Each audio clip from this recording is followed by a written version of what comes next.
Good morning. On today's news broadcast, 1,000 grad students, future events around town, and another hurricane, plus local sports, weather, and more. APSU-TV News starts right now.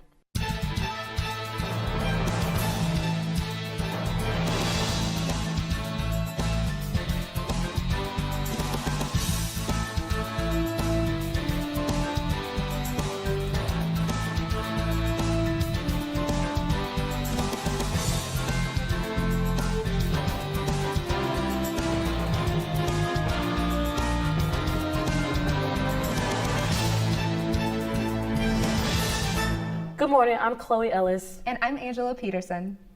For weather, let's head over to Aaliyah Harris about the updates on Hurricane Florence. Thank you, Chloe. So for Hurricane Florence, the Category 1 hurricane right now, hitting coast of North Carolina.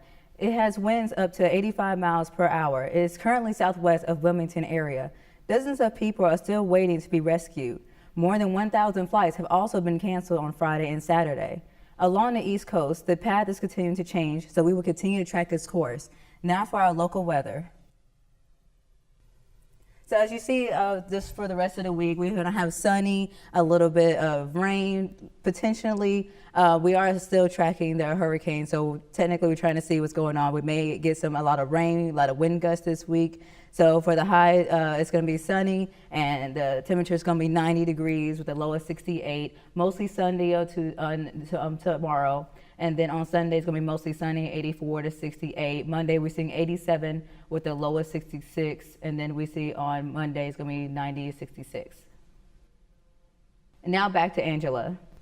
This week was the 17th anniversary since 9/11. In honor of our veterans and the men and women who serve our country every day, Clarksville is hosting the annual Welcome Home Veterans Parade. This evening, September 14th, there will be a concert held starting at 7 p.m. at the Downtown Commons on 215 Legion Street near Edwards Steakhouse. Tomorrow on the 15th, they will be kicking off events at 10 a.m., starting with a parade, a free picnic lunch provided by the Tilted Kilt at 11:30, and the Valor Run, which will start immediately after to lift up Fort Campbell soldiers and their families. There will be a reception at 2 p.m. and a concert at the Beach Haven Winery featuring the country music artist Lee Greenwood. On Sunday, the ceremony comes to a close at the Mount Olive Cemetery, where the Mount Olive Cemetery Historical Preservation Society will be holding educational tours from 12 p.m. to 5 p.m. Please come out this weekend to support our veterans and their families. Now over to Meghann Stamps with more. You wouldn't think that there would be such a huge impact 17 years later on kids who were in preschool at this time, but there is. Every single person has their exact story of where were you on this day. I had so many mixed emotions. At first there was a lot of fear because if it's happening there, it could happen anywhere. And for this country to face an event like that, I had a hard time wrapping my mind around it. I just remember seeing the first tower hit and start to go down. It's had more of an impact, I guess, on my family than it has me, just recollecting and collecting memories that they put together. There was truly a very strong universal focused feeling that we had been hurt, that we'd been damaged, that didn't matter like who you were, we were all on the same team. I don't remember anything because I was 2 years old when it happened. I think it just has a major impact about safety, terrorism. I feel like there's a lot more racism going on after 9/11 than beforehand against people in like the Middle East. It hit home in a lot of different ways, but I will tell you, my first thought was for my family. When talked about it, it was like they forgot that it was 9/11. So I feel like as the years go by, we kind of forget about it a little bit. I kind of am fond of the idea of that being just part of our history and not our future. A lot of students come to Austin Peay without a car, but a new service suggested by student government is being offered by the city of Clarksville. B-Bicycles provide students with a free bicycle as an alternative way to hitch a ride. Taylor Daltrey has that story. Derek Nicholson was one of the first Austin Peay students to take advantage of the free use of these bikes located just outside the Foy Center and sponsored by APSU and the City of Clarksville's Parks and Recreation Department.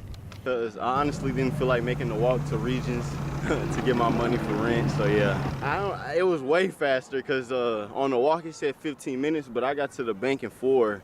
And I got back probably in it took longer for me to get the money than it did for me to get there. City and school officials were on hand this past week to introduce the bike service to students, faculty, and staff. Clarksville Mayor Kim McMillan says she hopes the offer of free bike ride will prompt students to get off campus more often to explore the things downtown Clarksville has to offer. That's why there is a map right by the bikes, and the map is not just limited to the campus. The map is limited to Clarksville to get students to go out, see the city, see what the community has to offer, and I think it will be an awesome opportunity for the students at Austin Peay. The city has several B-cycle stations located around town. The campus station was the result of a great green idea by former SGA President Frank Burns, which received strong support from the city and APSU President Aaliyah White. What I see is student empowerment. What I see is student leadership. I love the fact that the Student Government Association wanted to do something that would really be a legacy for the next group of students. The school sustainability fee helped pay for the distinctly decorated bikes, but the city has agreed to cover maintenance and operational costs. Students are allowed to check out a bike a day for an hour without charge. For APSU News, I'm Taylor Doherty. A water main break on campus last week resulted in some class cancellations and some worn buildings. APSU Physical Plant Director Thomas Hutchins says the broken pipe was an aging 8-inch water main providing water service to nearly half the campus. Hutchins says the pipe also supplied water used to cool a number of buildings on campus. Hutchins says it took city water crews around 3 hours to fix the broken pipe, but several more hours after that for buildings on campus to cool down.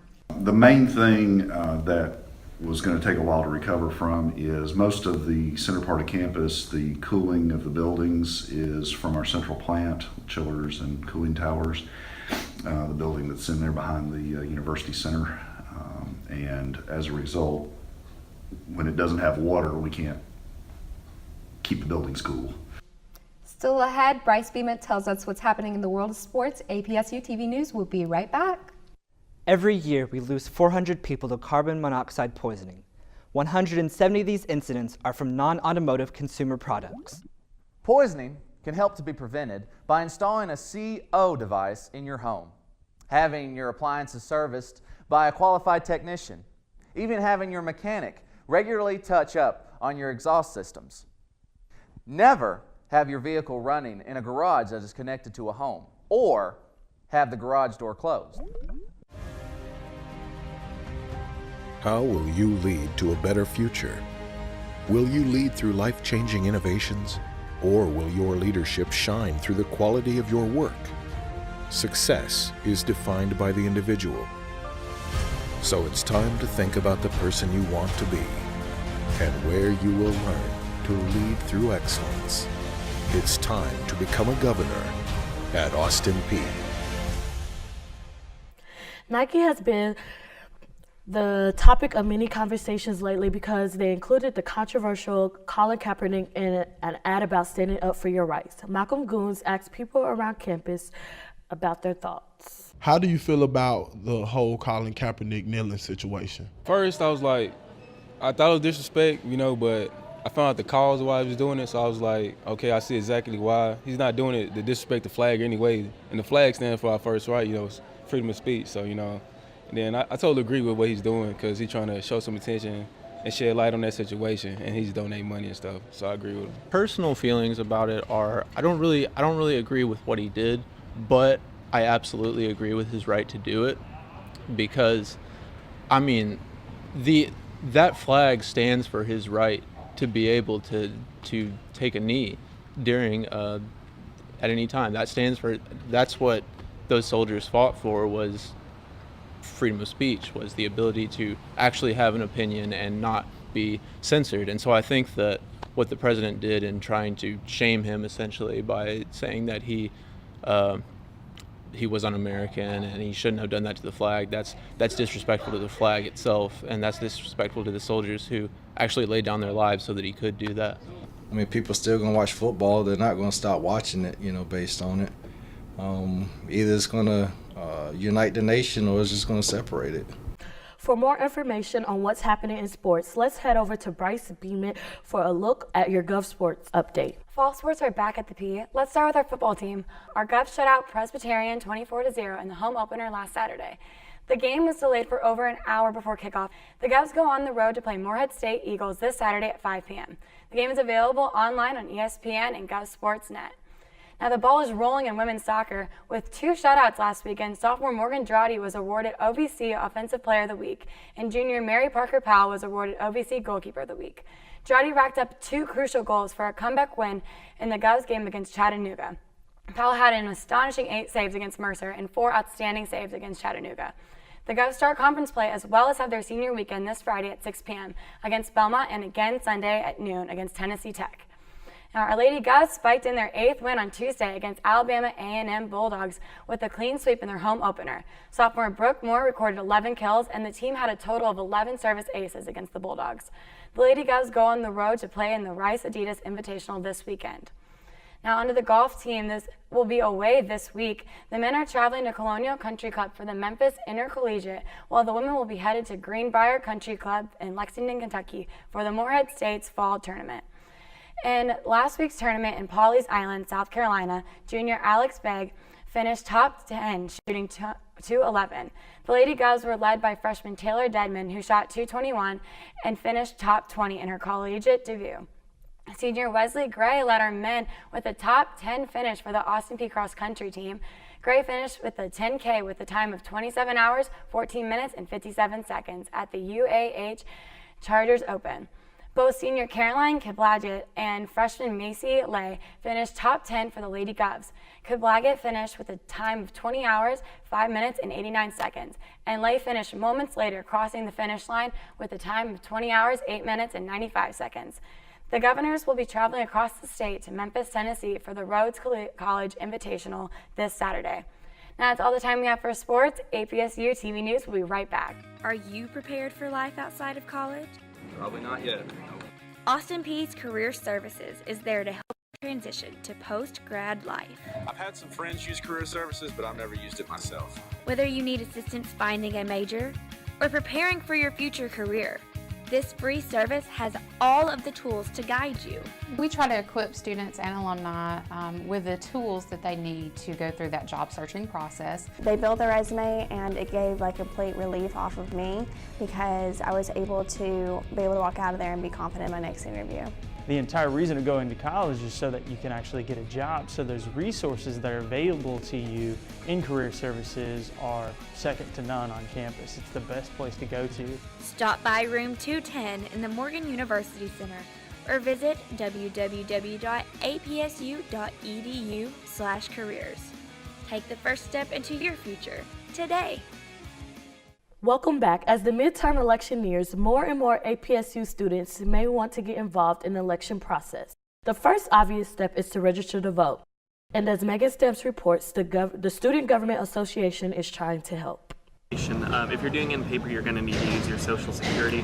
The deadline to register to vote in the November election is October 9th. SGA representatives have been manning this booth in front of the UC, helping students to get registered. We're also trying to get them, if they want to change their address to their college address or a current address, to make sure they're able to vote in this upcoming election. Hageman says students aren't showing much interest in the midterm elections, but feels they need to get more involved. I mean, it is in our hands now as up-and-coming adults. We need to start getting involved as early as possible and start really getting our hands dirty now to fix problems that are currently there and also jump the gun on potential problems. Brianna Sims is one student who registered to vote for the first time.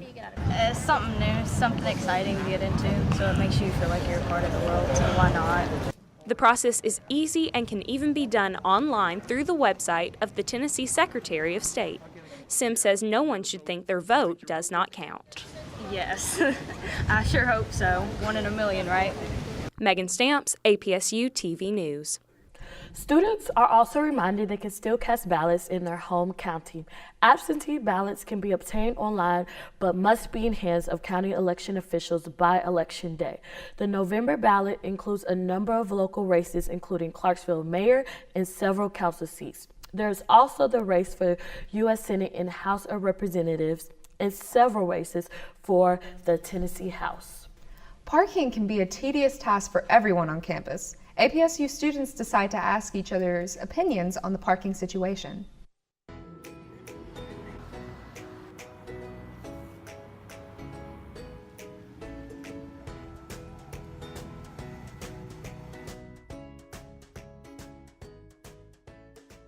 Are you a commuter or a resident? Commuter. I'm a resident. I'm a commuter. A resident. I'm a commuter. I'm a commuter. I'm a resident. I'm a commuter. What's parking like? Subpar. Oh. It is kind of crowded, I will admit that. Horrible. It sucks. It's more like if you're a resident at least, it's more of once you get your spot, you never want to leave. It's good sometimes, it's a little difficult to find a parking spot. It's hard to find a parking spot. You gotta like pick the right time. I usually get really early in the morning, so it's really easy. I can find a parking spot pretty reliably in 5 or 10 minutes if I just go all the way like out by Lincoln Homes. This morning, it took like 15 minutes? It probably take like 15 minutes. About 15 minutes. Today I didn't leave the house. I didn't even try today. Last night it was real difficult. I got here a little bit later at like 10 o'clock. And I circled the parking spots all around Castle, and I actually ended up having to park in the streets probably like 15-20 minutes last night. Well, my strategy is I just go straight to the farthest possible corner. So not very long, but like I said, if you're looking for a decent parking spot, then you're going to be pretty much limitlessly just running up and down aisles.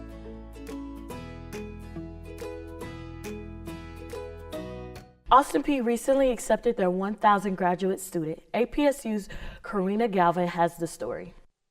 Just a week before classes started, Thomas Thornton decided to enroll into the fall 2018 semester, becoming Austin Peay's 1,000th graduate student. I was an undergraduate student here that graduated in 2016 and went well with the program. I did several of the classes online, decided to go ahead and try the online master's program for education, and it's been going real well. It's an exciting time here for Austin Peay because for the first time ever we've overcome the thousands barrier. It's kind of a glass ceiling for many universities to break 1,000 enrollments.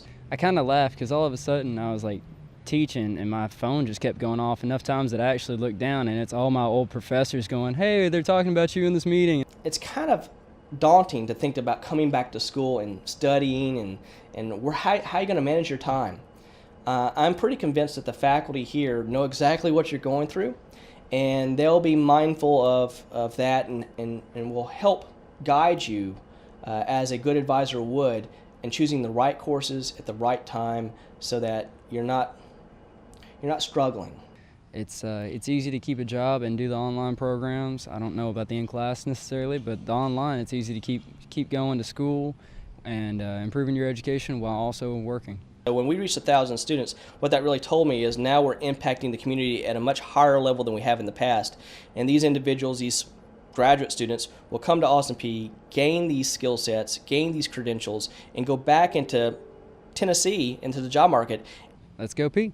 This is Karina Galvan from APSU-TV News. Getting involved on campus can be a difficult thing to do for some students, but an NPHC is a great way to meet new people and add credentials to that resume. Take a look. Hello, I'm Derica Jones. I'm the current president of the National Pan-Hellenic Council here at Austin Peay. NPHC consists of the 9 historically African American fraternities and sororities. Here at Austin Peay we have 8 of them. We do not have Iota Phi Theta. NPHC does a lot on campus. This coming up week we do have our NPHC Recruitment Week, which starts off with our Greek Expo, which we go into detail with each specific organization and all they also have to offer. We do a lot of service on campus. We do participate in SGA's big event. We do that every year. One thing I will say that we do need to work on in NPHC is growing in numbers. One thing that we need to stray away from is we feel that we don't recruit. We do recruit, not so much like I've seen PC, but we do have to learn to be more personal with people so they aren't afraid to approach us. So they will join NPHC. If you have any questions, you can always email me at APSU NPHC President or contact me at 931-436-6654. Now over to Stefan and Corinne for some announcements of events on campus. Looking to get involved on campus? Why not join Alpha Kappa Psi? It's the oldest and largest professional business fraternity in the world. They are dedicated to making their brothers better through professional and social events and development. An interesting and exciting fact about the organization is it's co-ed. That's right, I said it, co-ed. You could be a male or female to join this organization. If you're interested in joining or learning more about Alpha Kappa Psi organization, they have upcoming events that you can attend during their rush week. If you would like more information, please contact them by email at membership.akpsi.zetaphi@gmail.com. And do you ever feel like things are happening in this world and on campus and you need someone to talk to? Well, NAACP organization is the organization to join because you get to voice your concerns and have your voice heard.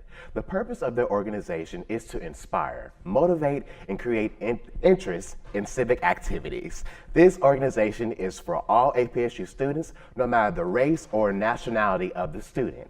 If you're interested in learning more about the organization, they will be having their very first official meeting on September 18th in the UC room 307. From 5 o'clock to 6 o'clock in the evening, come out and help be a part of making a change in cause. For questions and concerns, contact them by, is it L. Harris? Yes. 40 at myapsu.edu. And I actually think those would be some good events to go out to. Yes. And then Rush Week for Alpha Kappa Psi, Yes. they have events for today at Manna Cafe from 3 to 4. And we'll be there supporting our SKP shirts. Exactly. We're getting involved. We turn around, SKP is show getting people. involved. Show the back of the shirt. Yep. So back to Chloe and Angela. And that's all the time that we have for today. Be sure to join us in the interaction by liking us on Facebook at APSU-TV Clarksville and Instagram at APSU_TV. Thanks for watching another edition of Your Gov's News Weekend Update. And as always, Let's go Peay!